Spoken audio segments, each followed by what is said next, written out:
Listo, buenas noches, bueno, vamos a retomar nuevamente. Hoy vamos a hacer un tanto breves eh, para ver una caracterización general de lo que hemos comenzado a ver acerca de la estructura de un artículo científico, en donde decíamos podemos tener una versión denominada como IMRD o IMRAD, que no es más que la introducción, los métodos, los resultados, el abstract y la parte de discusión, conclusiones. Y en función de ello, podemos ir respondiendo algunas preguntas de cada una de las etapas o las fases del el método científico que implica el desarrollo de la investigación. Y vamos a hacer un tanto breve porque es justamente lo que hemos estado hablando previamente, tanto en la primera como esta segunda unidad. Y tal vez terminar con la estructura del avance de investigación que se estaría pendiente para la siguiente semana, ¿no? ¿Qué es lo que esperamos para efectos de un proyecto de investigación? Es justamente preparándolos para ese escenario. Desde el lado de, por ejemplo, la estructura, el enfoque de un informe, perdón, a nivel de ciencias experimentales, sociales, a nivel de ciencias económicas, pues decíamos, un artículo normalmente tiene una arquitectura de una introducción, materiales, métodos, o en algunos casos tenemos la parte de revisión de literatura, resultados, discusión y conclusiones. En la introducción decíamos, nuevamente incorporamos aquellos elementos relacionados con el planteamiento del problema, es decir, cuál es el problema, si este, por ejemplo, conduce a la definición del problema que estamos estudiando, por qué es necesario estudiarlo, hablamos de elementos de la justificación, por qué estudiarlo, conduce a la parte de los objetivos, las preguntas de investigación y sistematiza todo lo relacionado con los elementos del planteamiento del problema.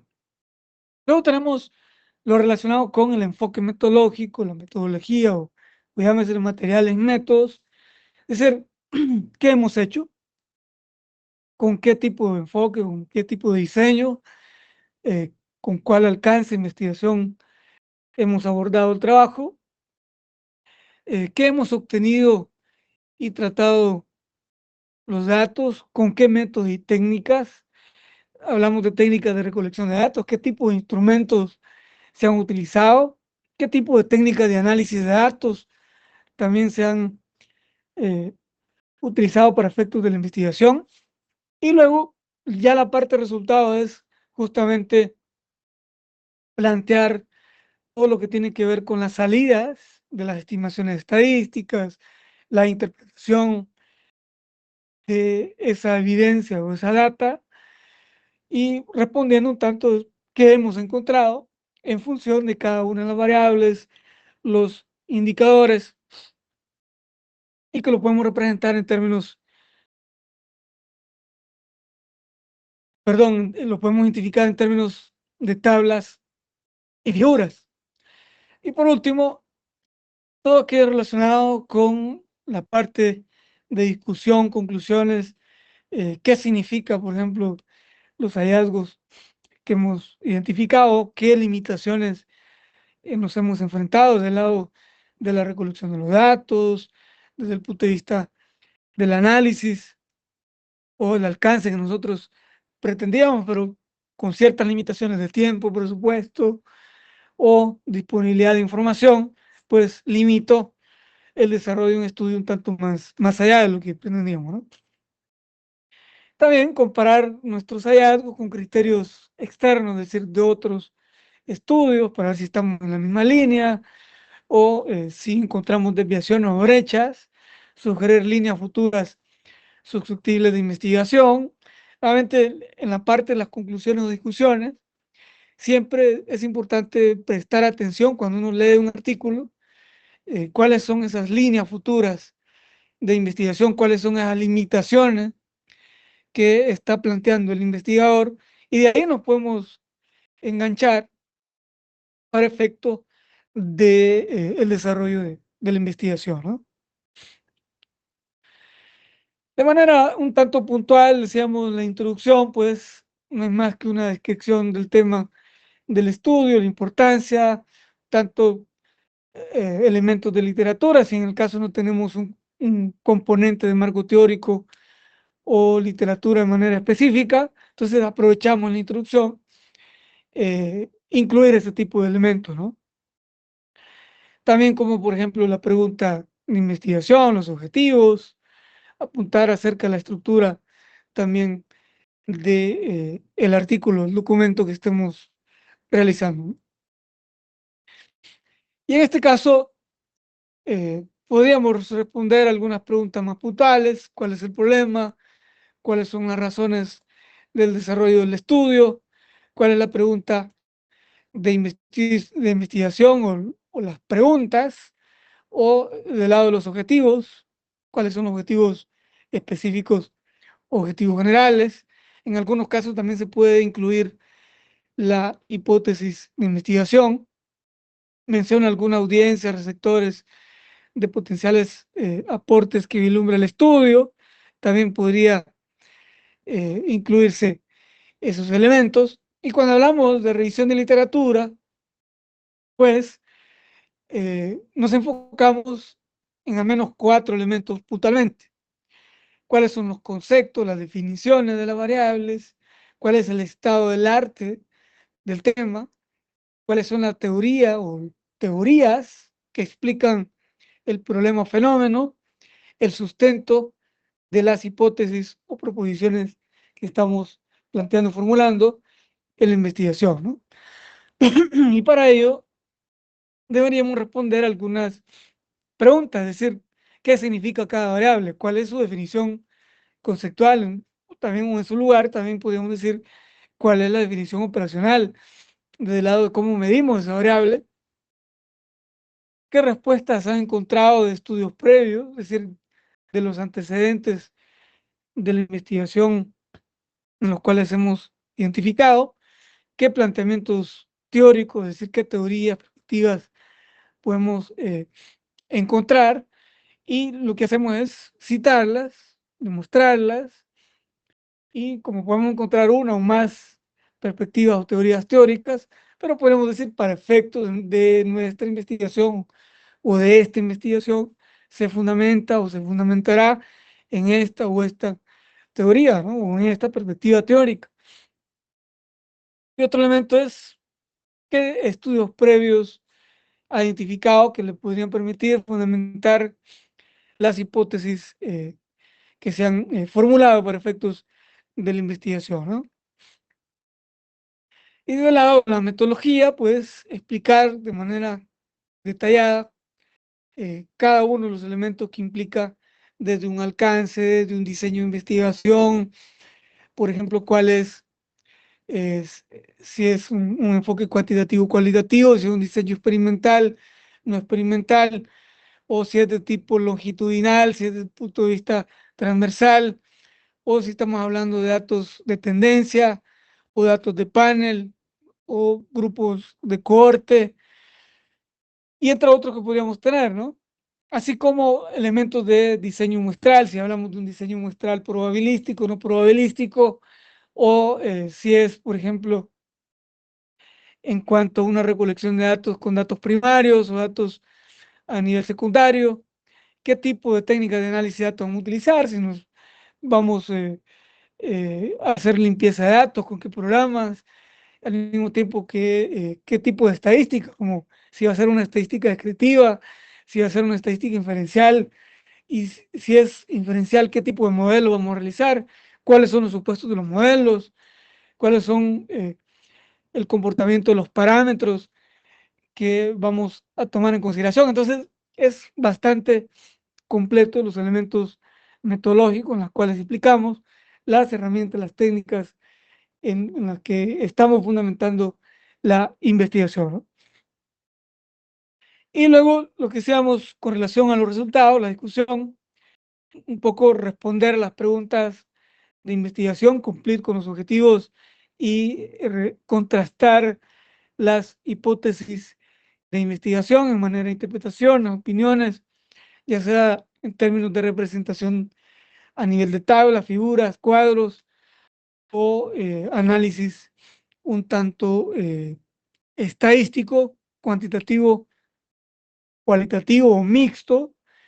También podríamos tener un elemento híbrido y de esa manera entonces abordar cada uno de esos elementos. Desde el lado del método o la metodología, decíamos, nos interesa determinar de manera clara cuál es el enfoque de diseño, identificación de la población, unidades de análisis, unidades de muestreo, cuál es el tamaño de la muestra, eh, relacionado con la parte de recolección de datos, análisis de datos y respondiendo preguntas relacionadas con cada uno de estos elementos clave, ¿no? ¿Qué enfoque, qué diseño de investigación se ha utilizado? ¿Cuáles fueron los detalles técnicos utilizados? ¿Cuáles fueron los elementos técnicos en términos de la recolección de datos y en cuanto al análisis de los datos?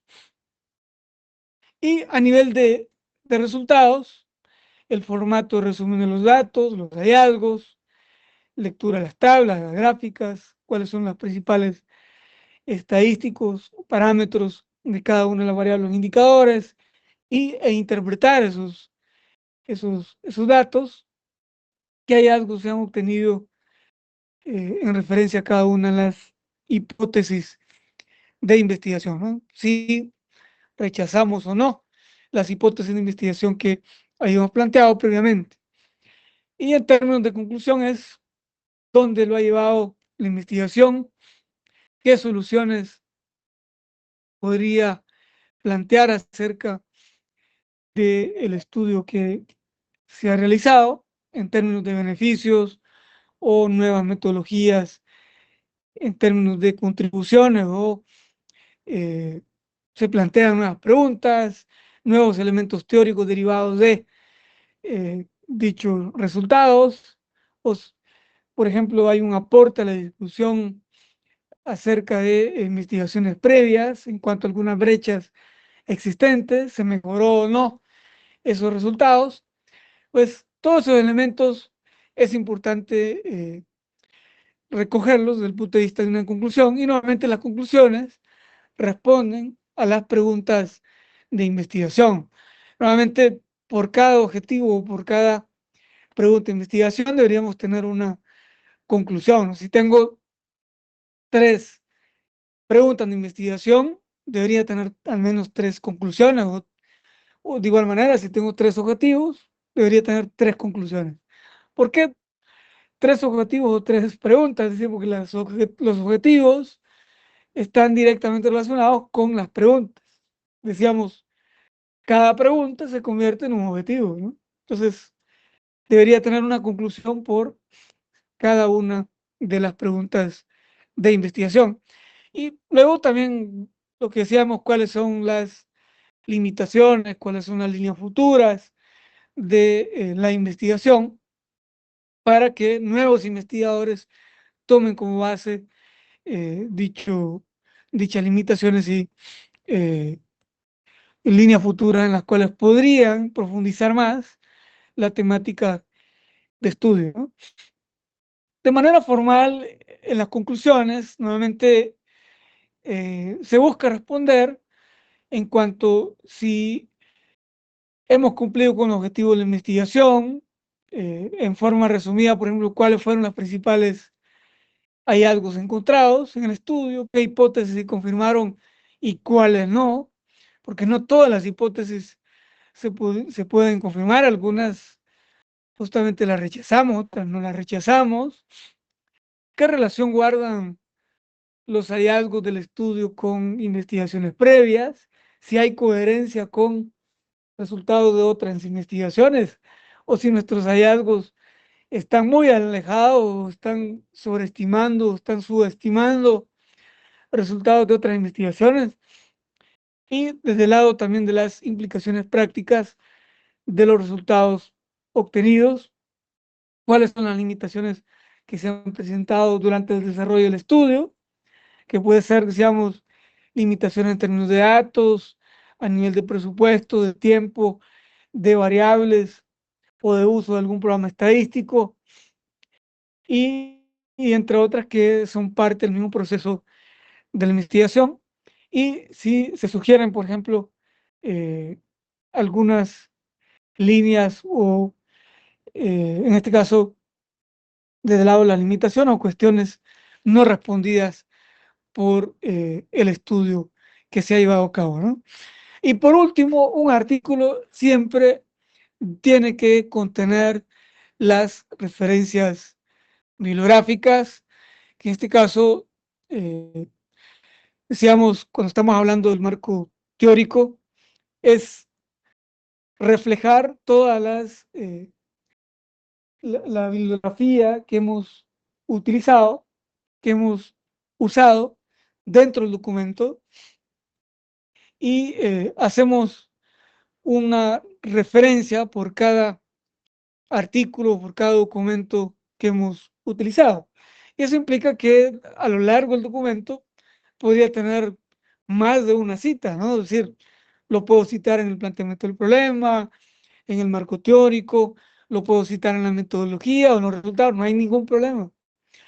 Lo que sí no hay que hacer es abusar de una sola cita, ¿no? Pero podemos tener distintas citas a lo largo del documento. Lo único que hay que tomar en cuenta el año de publicación, quiénes son los autores, al mismo tiempo eh, el número de volumen de la revista o cuál es el nombre de la revista, el código DOI, que normalmente cada artículo tiene un código único, la fuente donde lo estamos tomando, y de esa manera ser bastante transparentes en las referencias que estamos utilizando, ¿no? Y de igual manera, cuando hacemos una cita dentro o fuera del párrafo, para efectos de las frases o porciones que estemos haciendo uso. Decíamos, como podemos tener frases parafraseadas, que nuevamente es escribir una frase de alguien más, pero con nuestras propias palabras, sin perder el asunto del tema o la frase o la idea que alguien más la está presentando, pero lo escribimos con nuestros argumentos, con nuestras propias palabras, pero haciendo las respectivas citas, ¿no? Citando al autor, citando a la institución o destacando el año de la publicación, etcétera, ¿no? Es decir, hay distintas formas como hacerlo. Y hay otras citas, decíamos, que son directas, son textuales. Si son menos de 40 palabras, están dentro del párrafo, las ponemos entre comillas y citamos con el respectivo número de página de donde estamos haciendo la cita textual. O si son más de 40 palabras, las citamos fuera del párrafo con una sangría francesa y no va entrecomillado, pero sí también citamos el autor y el número de página. Échale un ojo a la parte de normas APA séptima edición, que por ahí están en la plataforma del campo virtual. Enfóquense en la parte de las citas de un autor, de dos autores o de más de dos autores, o múltiples autores, y así como también citas directas o citas parafraseadas y cómo hacer referencia a un documento, una referencia bibliográfica eh, para los distintos tipos de documentos, fuentes de información que podemos hacer uso, ¿no? Hoy en día hasta la inteligencia artificial se puede citar, se puede citar un libro, se puede utilizar un artículo, se puede utilizar hasta una película, un video en YouTube, hasta un mensaje de WhatsApp, un email, y entre otras que también se podría hacer referencia, ¿no? La cuestión es evitar el plagio, ser transparentes y ser éticos en el marco de un proceso de investigación. No solamente para un trabajo académico de clase, sino, imagínense ustedes que estén, por ejemplo, en una empresa, en una institución bancaria, o ustedes mismos sean dueños de un emprendimiento o están en un organismo internacional y les piden que hagan un informe de investigación sobre una temática y resulta que lo presentan al gerente o a la junta directiva de la institución y lo que tienen ahí es un plagio, ¿no? ¿Cómo van a quedar como profesionales? Entonces, totalmente desacreditados, ¿no? Y eso, pues, le resta a la credibilidad profesional de alguien, ¿no? Ya sea un economista, un contador, un administración de banca y finanza, o aduana, o comercio internacional, lo que sea, o un médico. Si no hay transparencia en lo que está planteando, pues hay serios problemas, ¿no?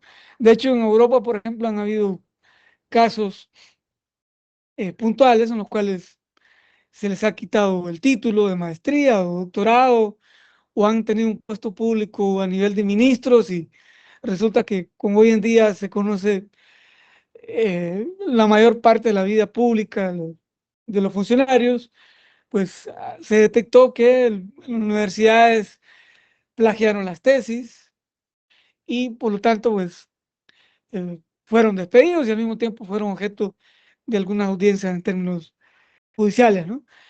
Nadie quiere estar en esas situaciones porque hay derechos de propiedad intelectual. De hecho, hay leyes que regulan la parte de propiedad intelectual y la investigación, pues, es parte de ello, ¿no?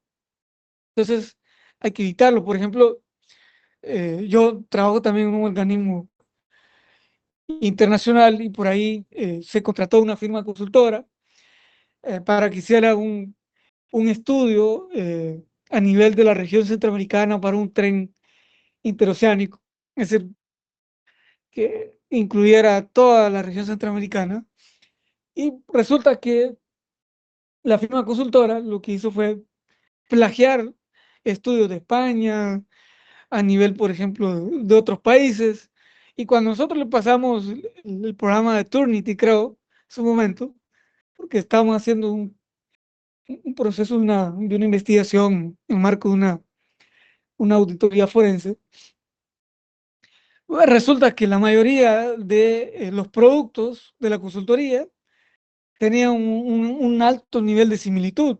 No podríamos decir que era plagio, pero sí había una similitud, en algunos casos mayores a un 60%, 80%, en ciertos segmentos, porciones, no se estaba citando. Y estamos hablando ya a nivel de un organismos que tienen mayor credibilidad. Y resulta que la persona que estaba revisando no, no tenía el criterio de, de ver estos elementos de referencias, de plagio, y le dieron gato por liebre, ¿no?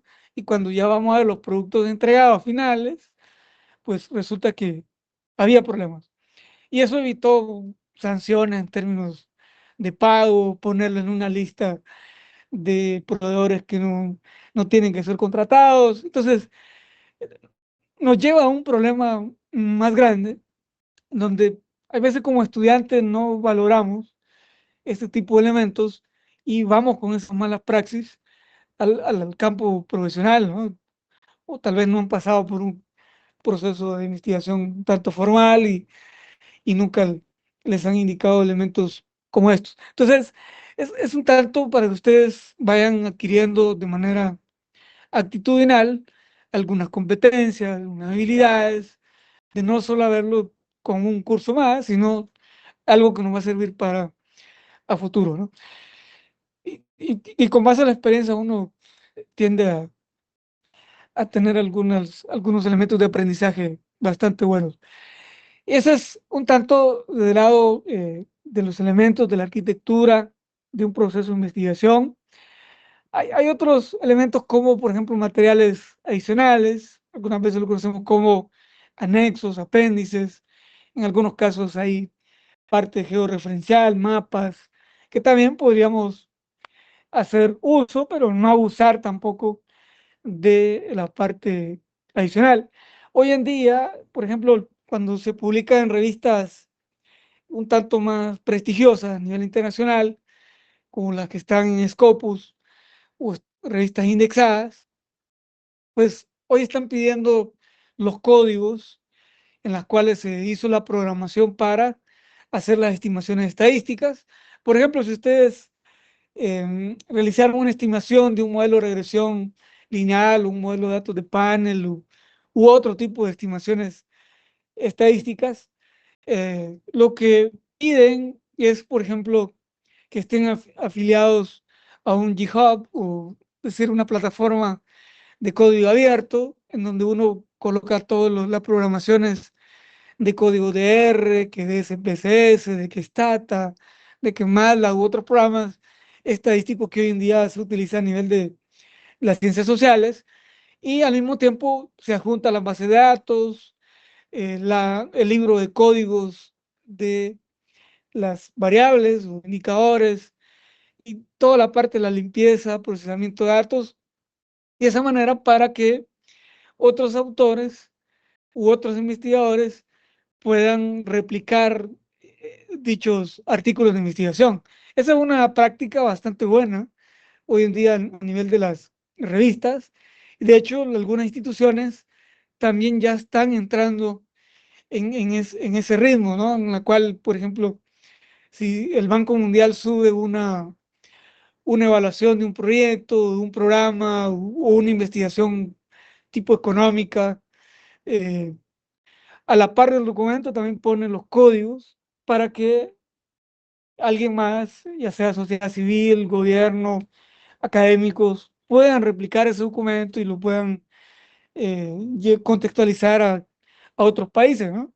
Y eso es poner el conocimiento en la comunidad científica o diseminar las investigaciones que no solamente queden en un libro impreso, en un artículo y que nadie más la va a utilizar. Entonces, va un poco más allá esa gestión del conocimiento que años atrás se había dejado un tanto estático, pero hoy en día hay más libertad en ello, ¿no? Y por lo tanto hay más acceso a la información. De hecho, por ejemplo, caso BID, caso Banco Mundial, Fondo Monetario Internacional, de hecho, el Banco Central de Honduras también ya cuenta con las famosas API.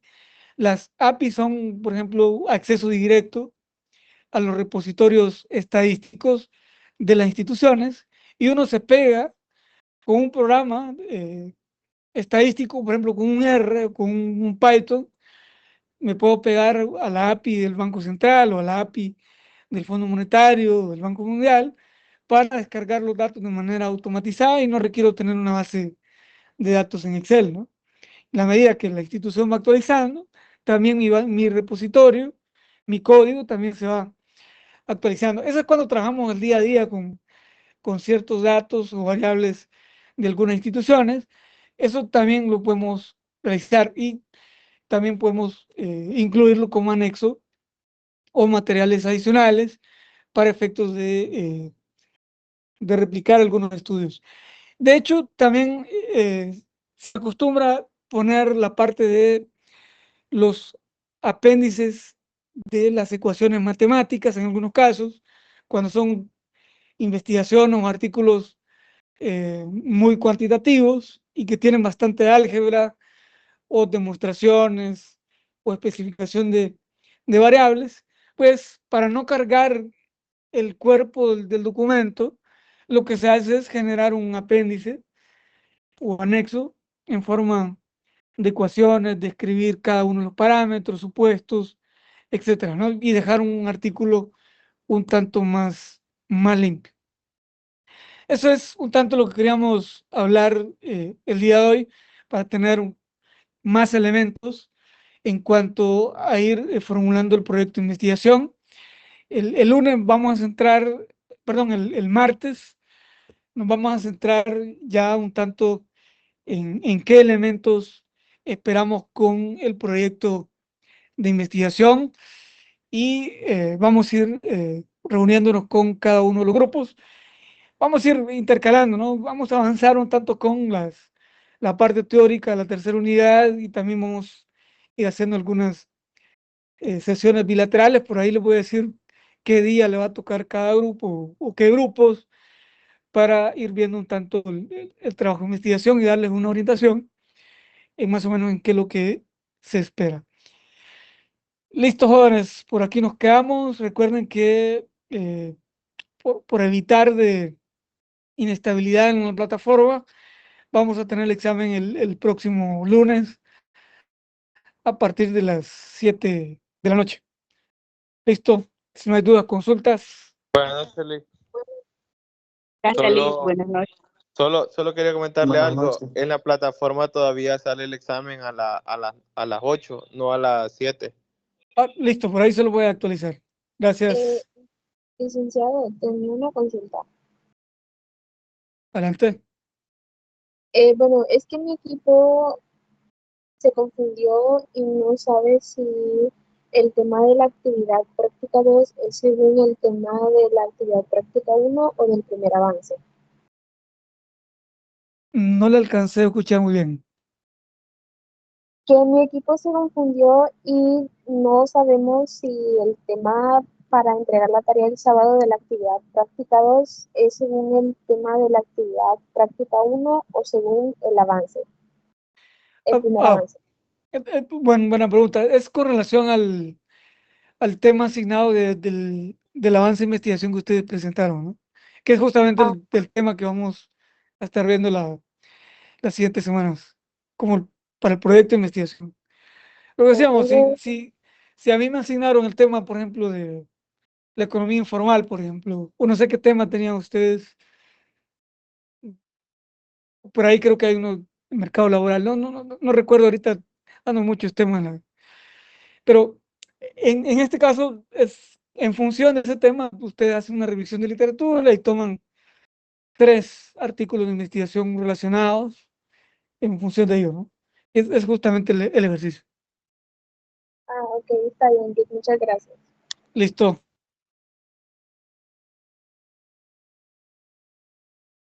Buenas noches, Lee. Buenas noches. Buenas noches.